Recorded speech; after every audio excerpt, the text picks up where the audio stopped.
Isabell Werth responds to open mouths debate. So let's get into it. Isabell Werth has responded to the open mouths debate following news that a group of prominent equine scientists has written to the FEI with concerns over the double bridle and incidents of conflict behaviors at the Amsterdam and Neumünster World Cup dressage qualifying shows in Europe last month. The letter from scientists and veterinarians with special interest in the equine mouth was openly copied to the International Olympic Committee, national federations, and other stakeholders. They also lodged images of top-placed riders, including Isabell Werth, on the FEI's new online incident reporting platform. The letter was accompanied by several hundred images taken at those two shows by the Norwegian photographer Crispin, this guy, who uses top-spec equipment to capture conflict behaviors in dressage tests, and who is described by Ms. Werth as a man on a mission. The full collection sent to the FEI has not been publicly shared at the time of writing. Horsesport.com and other media have seen them, as has Ms. Werth, who is also president of the International Dressage Riders Club. These include over 50 images of herself in Amsterdam, where she placed 4th in the Grand Prix and 3rd in the freestyle. She comments, "I would like to note that these photos from the riders and horses in Amsterdam, where I was present myself, do not mirror the complete picture of the combinations as they appeared in the arena. In the freestyle especially, there were over-average performers and delighted spectators in a fully sold-out arena." So I'm just going to stop here to say that having delighted spectators in a sold-out arena has nothing to do with conflict behaviors or your horse opening its mouth. I mean, spectators at shows don't always know what conflict behaviors look like. Spectators at shows may not even realize when a movement is performed correctly or not. Just because there's a spectator at a show doesn't mean they're a horse person. And honestly, who cares if the arena was sold out or not? I mean, what does it have to do with anything? Anyway, let's continue. The photos do not show this in any way, but show the exact moment when the hand has given a more or less half halt, rather than the moment when the hand gives the contact, or probably in 1 or 2 cases just holds the contact. This is easily possible to do with the use of today's cameras, which can take 20 to 50 pictures per second. This is being used by the photographer to make it seem as if it was a constant state of affairs.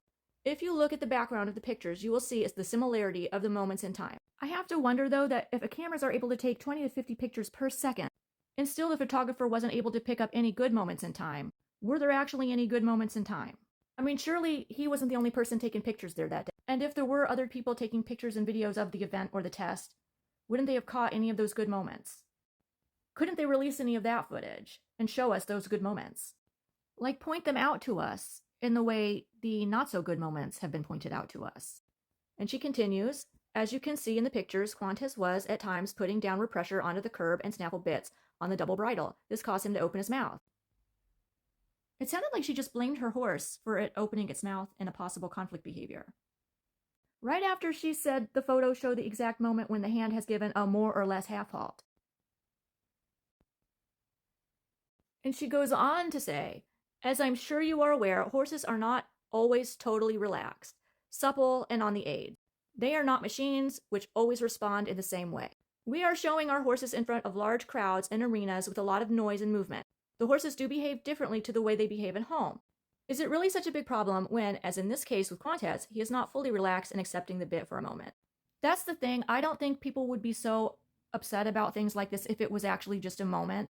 But over the last several years, we've seen several photos and several videos of horses ridden by multiple people having this issue of opening their mouths, sometimes repeatedly, over and over in the same tests. I think that's what the problem is, right? It wouldn't be like if it was just an incident once in a while. It just seems like more than just once in a while, though. Maybe it just seems more often because we have the technology to where we can take more photos and videos than we used to be able to. Maybe it's something that was always really happening and we just didn't notice it. But regardless, now, in the more present times, it does seem more frequent than it did in past times. Or it does to me anyway. It is correct that the movements where he shows an open mouth should be marked down. However, I do not believe that Qantas suffered any pain from the bits in this test. On the contrary, he is a strong, proud, self-confident, and non-submissive horse. I do like how she says that the moments where his mouth are open should be marked down. Whether the judges actually marked them down or not, though, is an entirely different thing. If they didn't, why didn't they? I would actually love to know if those judges actually marked her down for that. Especially since Isabell Werth herself says they should be marked down. As for this other part where she says, on the contrary, he is a strong, proud, self-confident, and non-submissive horse, that has literally nothing to do with pain or conflict behavior. She goes on further to say, of course, we would just like to show the moments when the hand gives the contact forwards, but the truth of riding is that we do have to give half halts, even more when the horse is not ideally on the aid. In these moments, you will get different reactions from every horse. They are not always as supple as you wish they should be. That is the case whether we are using a double or snaffle bridle, and you will see this in all other equestrian disciplines too. The point of a half halt is to rebalance your horse and kind of bring its attention back. Hundreds of half halts might be given within just one dressage test. They are used a lot. What your goal is with a half halt is for the horse to shift its weight to the hind end. It's also a way to prepare the horse for the next movement that we're about to ask for. Just kind of a little, hey, are you there with me? We're getting ready to do something else. Or hey, can you come back and shift your weight a little bit back for me? If the horse is resisting that, you have to ask yourself, why is the horse resisting this? And if your horse is routinely not on the aids, you need to go back and work on its training. Because all the aids don't just come from the hands, they come from the leg and seat as well. But it is true, sometimes even in the show ring, you are going to find a little bit of resistance there. The concern is more about the amount of resistance as well as the frequency of resistance that we have been seeing lately, more or less, in the show ring, across a wide variety of horse and rider combinations. And she continues, the bridle is a tool to educate and control a horse in a proper way.